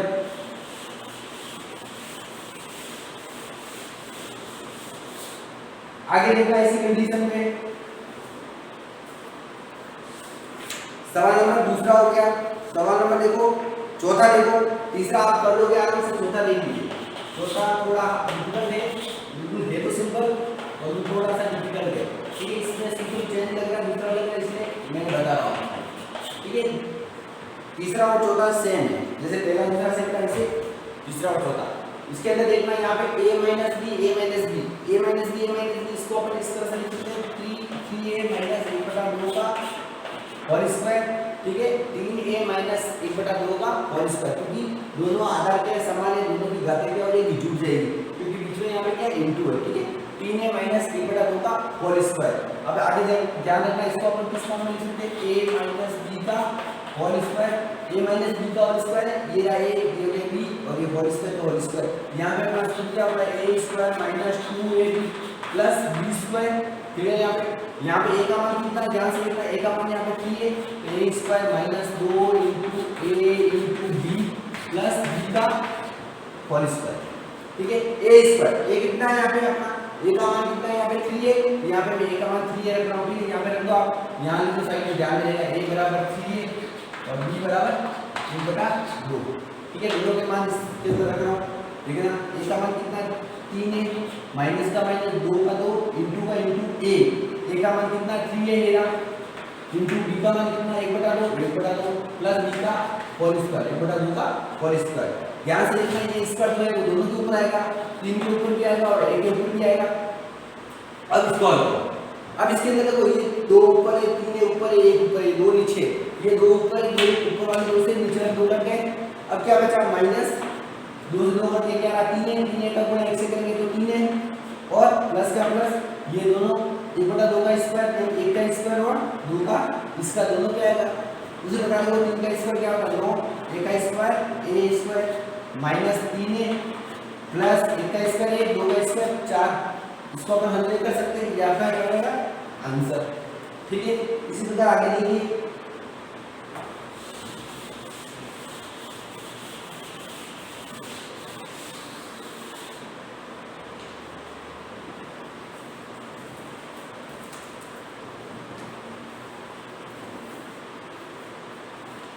आगे देखना सवाल नंबर 6 देखना। 5वां बिल्कुल इजी है, पॉइंट वाला है, थोड़ा डिफिकल्ट लगेगा ये कुछ नहीं, परंतु सवाल नंबर 5वां देखिए 6 a square plus b square कोष्टक बंद minus a square plus b square. ठीक है, ये इस तरह से सवाल है, ध्यान से देखना।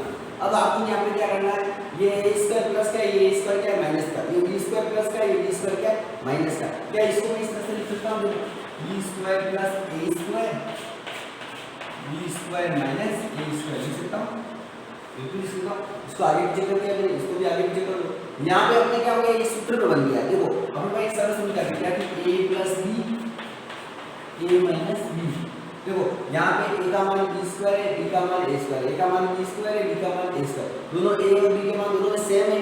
यहाँ पे क्या है प्लस है, यहाँ पे क्या है माइनस है, बिल्कुल सही बात है, दोनों सेम टू सेम मिल गए। देखो a की वैल्यू यहाँ पे जो है, यहाँ पे a की वैल्यू वही है, b की वैल्यू जो है यहाँ पे b की वैल्यू भी वही है, तो यहाँ पे प्लस है, यहाँ पे क्या है माइनस है, यहाँ पे प्लस है, यहाँ पे माइनस है, तो सूत्र क्या होता है a square minus b square, ये सूत्र होता है। तो सबसे पहले यहाँ पे ध्यान रखना, यहाँ पे अपना जो a का मान है वो क्या है b स्क्वायर, a का मान है, ठीक है। यहाँ पे b का जो मान है वो क्या है a स्क्वायर, ठीक है, ध्यान से देखना। यहाँ पे जो a का मान है वो आपका b स्क्वायर है, इसी प्रकार b का जो मान है वो क्या है a स्क्वायर, दोनों में, ठीक है।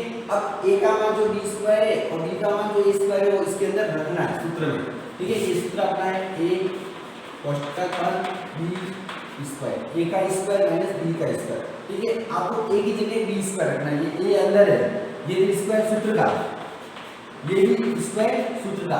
अब a और b के मान आपको रखने हैं इसके अंदर। देखो a का मान कितना b स्क्वायर, ये b स्क्वायर अंदर रखा, उसी प्रकार माइनस का माइनस, b का मान क्या है a स्क्वायर, ये a स्क्वायर। अब ध्यान रखना गणित के अंदर जब घात के ऊपर घात होती है तो दोनों घातों का आपस में क्या होता है गुणा, ठीक है, ध्यान रखना। जब घात के ऊपर घात है b 2 × 2 माइनस a 2 × 2, तो b की घात क्या हो जाएगी 4 माइनस a की घात क्या हो जाएगी 4, ये आपका क्या हो जाएगा आंसर। क्लियर। अब ध्यान रखना कभी जब ऐसे सवाल आ जाए इस प्रकार से अपन इसको हल कर सकते हैं। इसी के लिए आगे देखो, एक और देख लीजिए, माइनस a प्लस c, यह काम हो। ये देखिए सवाल नंबर 7 देखिए, 7वें में भी ऐसा ही, 7वें में डायरेक्ट आपको कुछ नहीं करना है, 6x माइनस 7 6x प्लस 7, ठीक है, 6x माइनस 7 6x प्लस 7, ये हो गया x plus b x minus b। मैंने आपको पहले बोला था a माइनस b लिख सकते हैं, a प्लस b लिख सकते हैं, दोनों को आगे पीछे अपन लिख सकते हैं। यहाँ पे दोनों कोष्टक सेम है, देखो a का मान जो है यहाँ पे b का मान जो है यहाँ पे b, यहाँ पे माइनस है यहाँ पे प्लस है, दोनों सेम है। अब यहाँ पे सूत्र क्या लगेगा a का होल स्क्वायर माइनस b का होल स्क्वायर। आपको यहाँ पे a और b की वैल्यू जो है वो इसके अंदर रखनी है, और a का मान यहाँ पे क्या देखो, यहाँ पे a का मान आपको 6x है और b का मान आपका कितना है 7, दोनों के मान इस सूत्र में रखने। देखो कैसे रखते हैं, ध्यान से देखना, a का मान a स्क्वायर माइनस b का मान b स्क्वायर, a का मान यहाँ पे कितना है 6x, ये 6x माइनस का माइनस, b का मान कितना 7, ये 7 का स्क्वायर। अब ये स्क्वायर को दोनों के ऊपर आएगा 6x का स्क्वायर माइनस और 7 का स्क्वायर को 6 का स्क्वायर को 36 और x स्क्वायर का x स्क्वायर और माइनस का माइनस 7 का स्क्वायर को 49, ये आपका आंसर 36x स्क्वायर माइनस 49। इसी कंडीशन में आगे देखो, ये हो गया सवाल नंबर 7वां पहले का।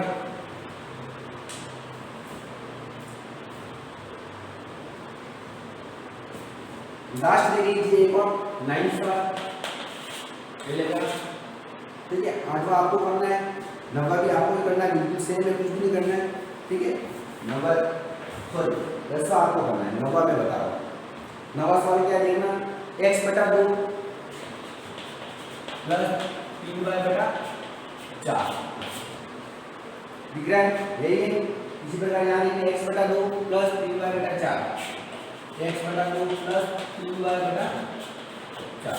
देखो सवाल को देखकर के घबरा नहीं जाना है कि सवाल कैसे होगा, कुछ भी नहीं है। देखो सवाल आपको थोड़ा सा डिफिकल्ट दिख रहा है, बटे वाला दिख रहा है, परंतु कोई बात आपके दिमाग में सर्वसंख्या फिक्स होनी चाहिए, सर्वसंख्या इसके अंदर ये लगेगी। अब मुझे बताओ कि यहाँ ये कोष्टक दोनों कोष्टक सेम टू सेम नजर आ रहे हैं, सेम टू सेम। देखो यहाँ x बटा 2, यहाँ x बटा 2, यहाँ 3y बटा 4, 3y बटा 4, यहाँ प्लस है, यहाँ प्लस है, दोनों कोष्टक सेम है। क्या इस कोष्टक को मैं ऐसे लिख सकता हूँ, x बटा 2 प्लस 3y बटा 4 का होल स्क्वायर लिख सकता हूँ। बिल्कुल सही लिख सकते हैं अपन, बिल्कुल लिख सकते हैं, क्योंकि इस फॉर्म में है। ये जैसे ही इस फॉर्म में आ गया तो अपने पास ये सूत्र आ गया a प्लस b का whole square, a square plus 2ab plus b square, यानी a square plus 2 into a into b plus b square. तो सबसे पहले यहाँ पे a का मान और b का मान निकालो, दोनों का मान निकाल करके इस सूत्र में रखना है। यहाँ आपका जो a का मान है वो क्या है, x बटा 2 कोमा b का जो मान है वो क्या है, ध्यान से देखना, b का मान आपको मिलेगा 3y बटा 4। देखो a और b दोनों के मान को इस सूत्र में रखा, a square plus 2 into a into b, ठीक है, प्लस b का होल स्क्वायर।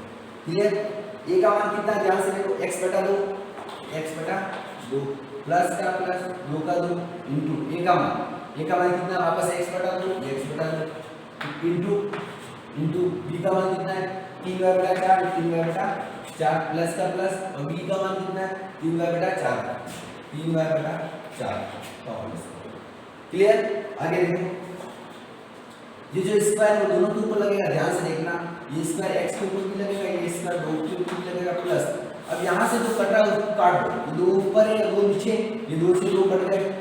अब क्या रहा, ऊपर का गुना, पहले देखो यहाँ पे संख्या क्या नजर आ रही है, ऊपर आपको 3 अकेला नजर आ रहा है, तो 3 का 3, और क्या रहा x और y, xy बटा नीचे क्या रहा, अकेला 4, ये 4 प्लस ये स्क्वायर है तीनों के ऊपर आएगा, 3 का स्क्वायर, y का स्क्वायर, 4 का स्क्वायर।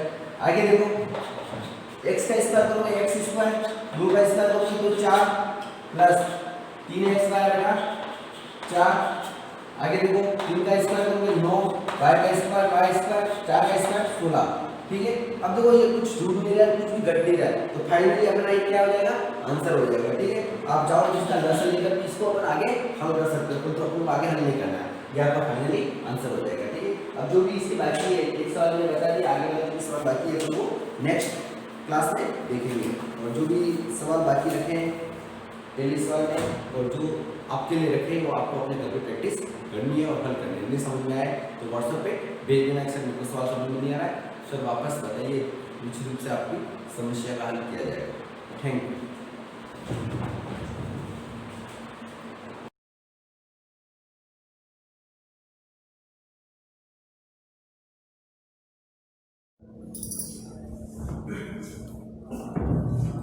Good morning class.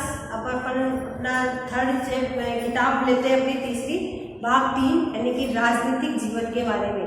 उसमें अपन पहला चैप्टर है हमारा भारतीय संविधान, यानी कि भारतीय संविधान के बारे में इसमें चर्चा की गई है।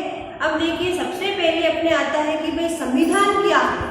अब संविधान देखो पिछले चैप्टर में यानी कि पिछली क्लास के अंदर अपन ने पढ़ा था सरकार किन्हीं निश्चित नियमों के अनुसार कार्य करती है। अब सरकार क्या करती है कि शासन को चलाने के कुछ नियम वगैरह जो बनाती है उसको क्या करती है, वो कौन कौन से नियम बनाती है। सरकार चलाने वाले लोग यह कार्य अपनी व्यक्तिगत इच्छा से नहीं कर सकते हैं, वो यानी कि जनता के दी हुई व्यक्तिगत इच्छा से नहीं कर सकते, लोगों के आधार पर वो नियम वगैरह रूल्स वगैरह बनाते हैं। अब अपना आता है कि भाई सबसे पहले आता है कि संविधान क्या है, संविधान किसे कहते हैं। जैसे कि अपन एक छोटा सा उदाहरण लेते हैं, अपने परिवार को या अपने घर को चलाने के लिए जैसे कुछ नियमों की आवश्यकता होती है, कुछ अपने घरों में व्यवस्था बनाने की आवश्यकता होती है, उसी प्रकार से सरकार को चलाने के लिए भी कुछ नियम बनाने पड़ते हैं, कुछ कानून बनाने पड़ते हैं, सरकार के कहने की लोगों के लिए कुछ व्यवस्थाएं बनानी पड़ती है। तो ये चीजें है ना लिखित रूप के अंदर होती है ना। उसी देखो आगे आते हैं अपन सरकार के गठन, नागरिकों के अधिकार एवं कर्तव्य आदि की रूपरेखा इन्हीं नियमों के द्वारा सुनिश्चित की जाती है। यानी कि सरकार के द्वारा जो नियम बनाए जाते हैं, है ना, उसमें यानी कि लोगों का गठन किस प्रकार से किया जाता है, उन लोगों के जो अधिकार है वो किस प्रकार से बनाए जाते हैं, उनमें क्या क्या करना है, अधिकारों के प्रति वापस सरकार के प्रति लोगों का क्या कर्तव्य है उसके बारे में बताना पड़ता है। उनकी नियमों की रूपरेखा जो है एक निश्चित नियमों के अनुसार इनको रची जाती है या की जाती है।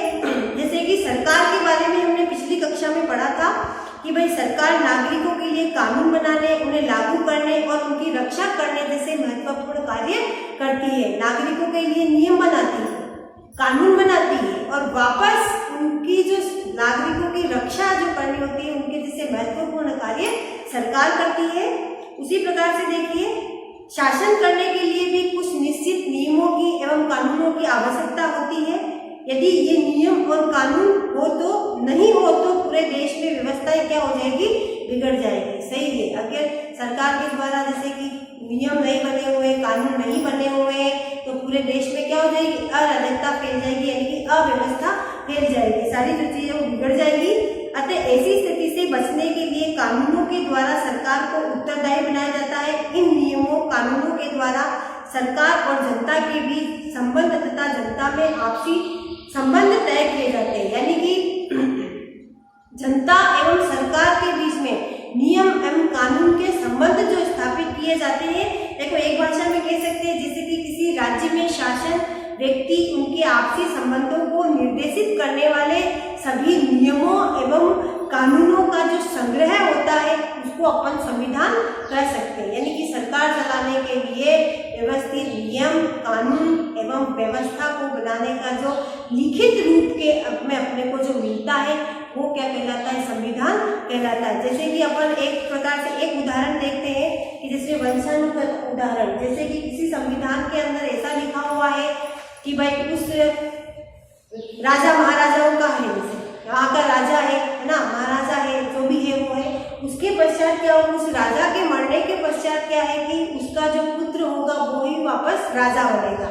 किसी संविधान में ऐसा लिखा हुआ है, किसी देश के संविधान में, तो क्या होगा कि वो वैसे ही होगा कि भाई उस राजा की मृत्यु के पश्चात जो उसका पुत्र होगा वो गद्दी पर बैठेगा।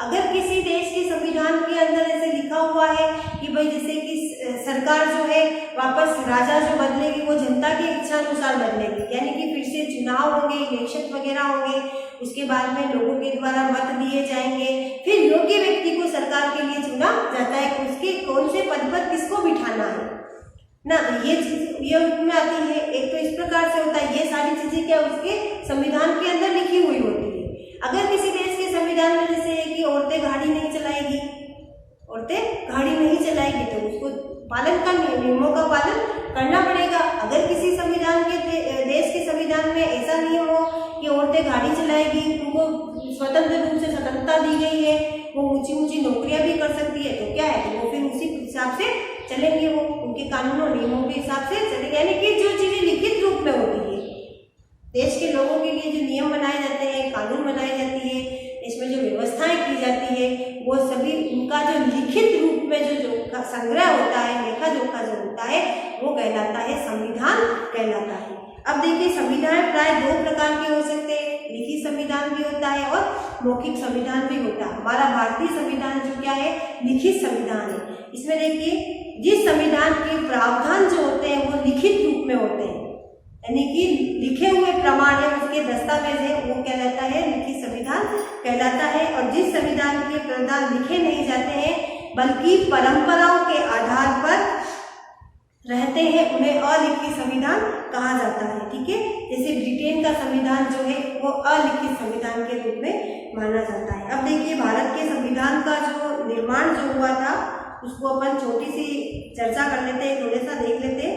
देखो, हमारी संविधान का निर्माण जो है आज़ादी के बाद प्रकट नहीं हुआ है, बल्कि ये जो प्रथम स्वतंत्रता आंदोलन जो हुआ था, हमारे राष्ट्रीय आंदोलन जो हुआ था, यानी कि अपन कह सकते हैं कि 1857 की जो क्रांति आंदोलन हुआ था उसके पश्चात, यानी कि उसके पश्चात ही महात्मा गांधी ने सन 1922 में ये मांग की थी कि भारतीय राजनीतिक भविष्य जो है, भारतीयों का जो राजनीतिक भविष्य जो है वो क्या करेंगे, भारतीय स्वयं बनाएंगे।